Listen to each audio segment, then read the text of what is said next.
welcome to another episode of Harrison Hobbies. Today we are going to be looking at the HP Spectre 13 Folio laptop. It's product number 13-AK1016NR. Background on why I decided to try out this laptop here. Prior to COVID, I traveled quite a bit for work. I was usually on the road for maybe 1 to 2 weeks per month. And so being on the road with my work laptop was nice, but sometimes, wanted to be able to play maybe super light games, maybe some Overwatch, as well as, check my own email, have my own computer with me. Because a lot of my trips were usually about a week long. So I decided I would try out the Dell Inspiron 13 here. It's got a touch screen, it's an i3, it's 7th gen. I actually got it off Amazon as a refurb, even though I'm pretty sure it was brand new. It had the new electronic smell whenever I turned it on for the first time. So I used this for a while, but one of the major drawbacks is the fact that my work computer charges over USB-C. This one here doesn't have that. It doesn't have any USB-C. It's the regular barrel plug. It's kind of heavy for what it is. The screen is super wobbly, and it doesn't even have a backlit keyboard. It's a fairly basic machine. But again, I wanted something relatively cheap because stuff gets damaged when you travel. This has kind of become my in-bed computer. It's the sit on the couch and scroll through stuff in tablet mode computer. It's done well for a while. Last year saw the Folio 13, and thought it was pretty cool, but it was a little disappointing. They never adopted the 9th gen chips with it. They only had the 8th gen Y series processor. So I figured wait until 10th or 11th gen comes out. And so from what I've heard, there's not going to be an 11th gen release for this, so I figured I could try it with the 10th gen and see how I like it. So this does have the i7 10510Y processor, so that's the ultra low power Y series.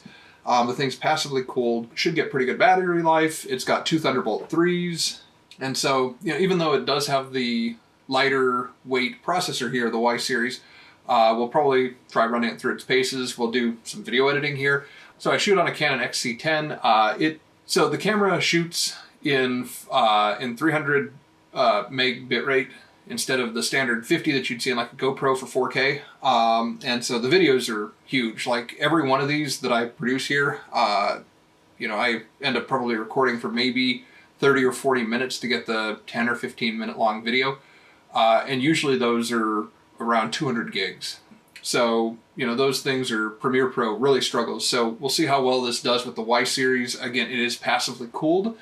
So it will be interesting to see whether or not it starts to overheat whenever it's, maybe applying some Gaussian blur to a license plate, for example, or somebody's face, or, some data on screen, as well as actually doing the rendering, any kind of color correction or noise correction.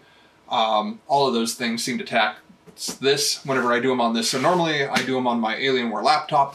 It's got an i7 8th gen and GTX 1060.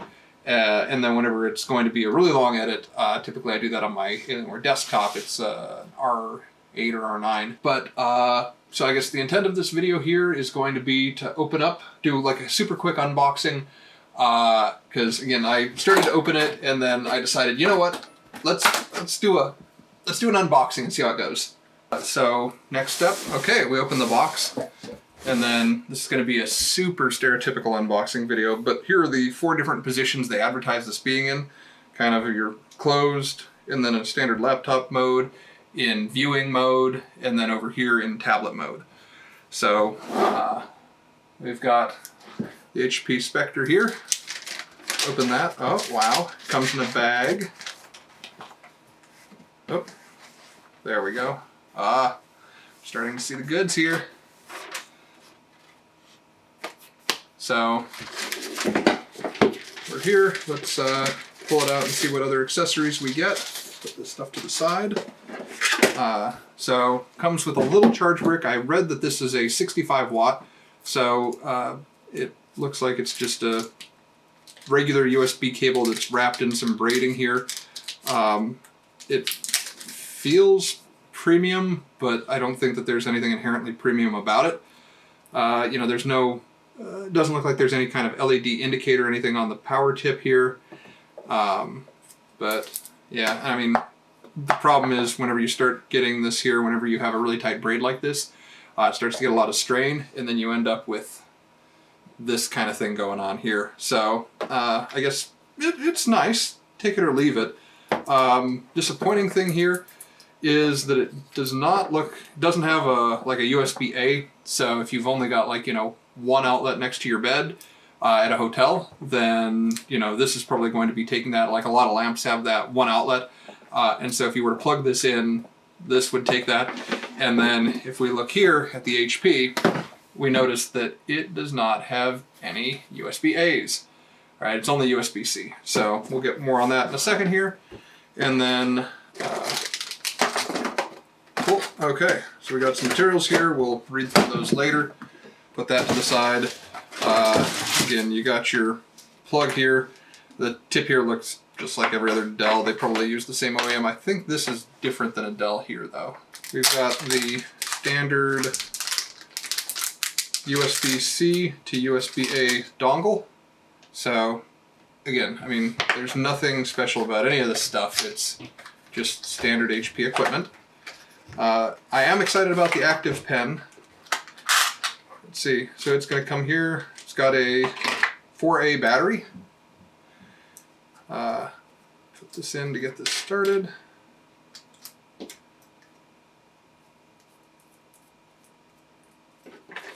Got some spare nibs. We'll keep these in with all of our other stuff here. Pull this thing aside. And then let's do a first startup. So, open it. Okay, wow. So the screen just pops off first thing like that. Ugh. So I must be missing the little, or does it clip here? No, I thought there was a little sleeve thing that's supposed to go here, but I don't see it. Was I too hasty, maybe? Ah. It's hiding underneath the manual here. So don't throw that away. So, interesting. So it's just a piece of plastic here. And then it's just leather, and it's sewn into a little piece of plastic there. So it looks like we probably pull this. Oh, we just stick this in the slot, maybe. It's weird that you probably require reading a manual. Oh, it's adhesive.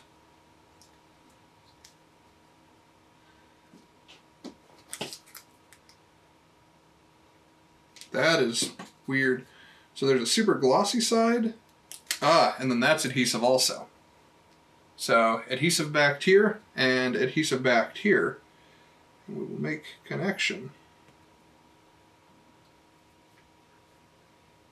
Interesting. Okay. So we'll turn it on real quick. So while it's booting up for the first time, we can play with that. Okay, so we got that.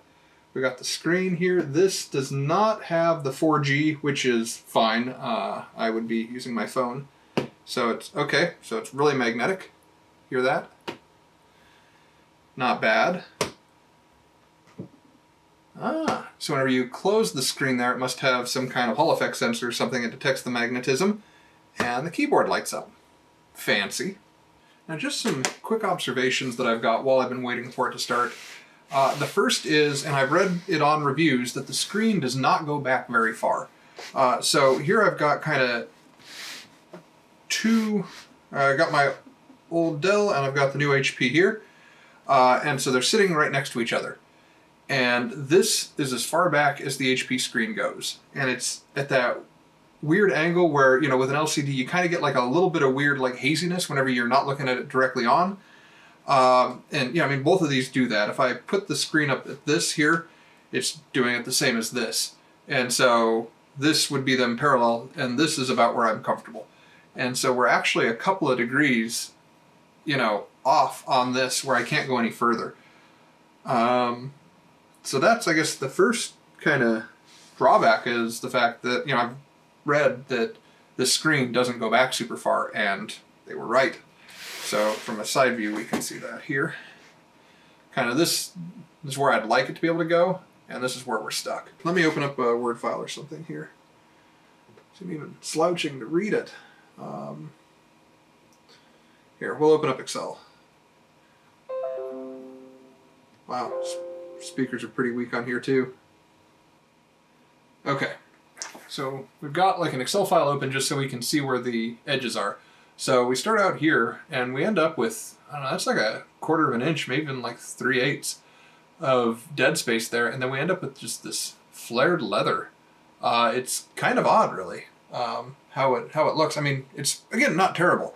And I'm certain that, you know, after I go through and I'm not super nitpicky, I'm going to love this thing. But some other weird things here are the fact that that port has barely any clearance before we get to the rubber. Or not rubber, but leather. So let's plug in the dongle that it came with and we'll check that. So right there, I guess we're of nominal thickness. And so that's right where it's designed to. But if you end up with a thicker USB cable, there isn't enough clearance there. And so that's going to end up flaring out the rubber. You're going to be kind of an uneven surface. So that's the first couple of things. The next thing I'm going to look at here, I guess the keyboard is nice. The touchpad, again, is, here we'll pull up the Dell de facto real one more time. So we can kind of see, you know, this touchpad here is a lot longer than this. And this one is pretty similar in size. So I've got a Dell Precision, which is based on the Dell XPS for my work computer. And its touchpad's even a little bit bigger than that, but they're not so different that I can, you know, have a huge difference. I'm constantly scrolling off the thing trying. This I end up overshooting it. So we'll see how well that is. But the keyboard on here, I gotta say, is really nice. Before I got my Dell Precision, I was using an HP Z something workstation laptop, and its keyboard was really similar to this. It was a pleasure to type on. The thing was just so darn heavy that I ended up getting the Precision. But we'll try. So, screen, oh, that's pretty nice.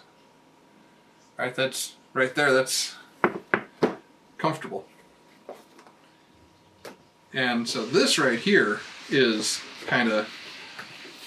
almost the perfect angle. Again, I almost wish that it was like there, right? Like the difference between there and there is only a couple of degrees, and if they could have made that happen, this would be a lot more convenient. One other thing to point out right now is I was really worried about the leather. And this feels more durable than the leather even in my car. So it's definitely the kind of feeling where you can spill stuff on it, it's not going to absorb it, it's pretty durable. If it ends up getting stained or scuffed or anything like that in the coming days here, then I will certainly post something up here of that. But overall, it's so far feeling pretty good. Now I know, so Intel and HP ended up teaming up together to develop this, and the motherboard is actually just a little board, like a little PCB that's here. The rest, like the keyboard, underneath the keyboard is just battery. I've heard that it gets pretty toasty, but we'll have to see. And then lastly, let's look real quick here and see what touchpad drivers we've got. Because I heard that it's Synaptics, and Windows Precision should be a lot better. So let's see what we've got, if we can get any data from here. As I'm going here and scrolling, I keep overshooting and ended up going straight across. Same thing going down.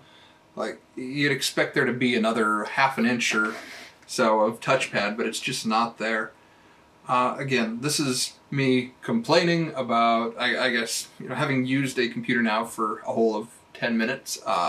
There should be some differences, right? That's why we get new computers. Different hardware, different user experience. So I'm going to embrace the change. I've wanted this laptop for a couple of years, and it looks like on here, yeah, we really do have Synaptics as the touchpad driver. So I think we should be able to install Windows Precision drivers on here. It's been probably a couple of years since I've last used Synaptics, so I'll give it a shot, and if it sucks, then we'll figure out an alternate solution. Again, it'll have, in theory, our touch pen here. And it's even the tracer is going around there. So we got left click and right click here. So if we wanted to see what's going on with our USB, I can press the button. There we go. Well, this has been super first look, a walk around at the new, I say new, the 10th gen Intel HP Spectre Folio. It says established 1939, California, USA.